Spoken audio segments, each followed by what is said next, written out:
Tu penses que tu choisis ton bias, mais en réalité, c'est lui qui te choisit. Parce qu'il reflète une part de toi, une part que tu es déjà ou que tu es prête à devenir. Vous avez adoré ma vidéo où j'explique les dynamiques entre toi et ton idole et comment il te reflète, alors aujourd'hui, on va voir ce que ton bias révèle de toi version Stray Kids. Je précise quand même que ce sont mes propres interprétations, alors prends seulement ce qui te parle et laisse le reste. Déjà, si tu es OT8 et que tu stan tout le groupe, pour moi, Stray Kids en tant que groupe représente l'authenticité brute, le talent pur et les liens profondément soudés, presque fusionnels, voire familiaux. Et c'est exactement ce qui t'attire. Une part de toi veut être 100% elle-même, sans filtre, dans ce qu'elle est, dans ce qu'elle crée et dans ses relations. Mais ça peut aussi révéler un manque de connexion profonde dans ta vie ou une peur de ne pas être aimée telle que tu es. Le message ici c'est tu es déjà aimable et talentueuse dans ta propre énergie, pas besoin de copier-coller. C'est en étant pleinement toi que tu crées ta vraie tribu et ton vrai succès. Certaines personnes peuvent être attirées par Stray Kids lorsqu'elles se retrouvent dans une période où elles se sentent seules, incomprises, perdues et confuses. Ça c'est mon interprétation de Stray Kids en tant que groupe, mais si tu soutiens tous les membres individuellement, regarde tout le monde un par un. Bangchan représente le leadership, la responsabilité, l'énergie masculine, la protection, la stabilité et la discipline. Pour lui, deux dynamiques sont possibles. Soit tu es inspiré par sa capacité à guider et à prendre soin des autres. Le message ici c'est prends ta place de leader pour toi-même d'abord et ensuite tu pourras te concentrer sur les autres. Mais attention, ne porte pas tout sur tes épaules. Prends autant soin de toi-même que des autres et sache accepter l'aide extérieure. Soit tu cherches à te sentir en sécurité pour pouvoir être libre et en confiance. Le message ici c'est crée cette sécurité en toi. Construis-toi un cadre intérieur solide ou une connexion à Dieu qui te permet de relâcher le contrôle, ressentir tes émotions et avancer avec constance. Tu peux être attiré par lui dans des périodes où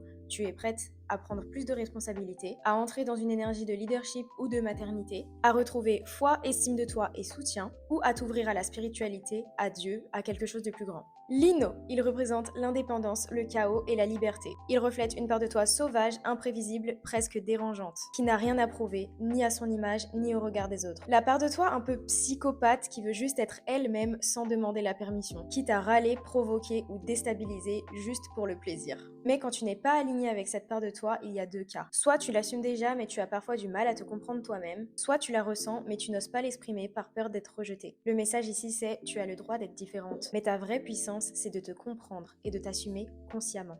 Si j'ai parlé de ton bias dans cette partie, dis-moi si tu te reconnais. Sinon, commente ton bias et on se retrouve demain pour la partie 2.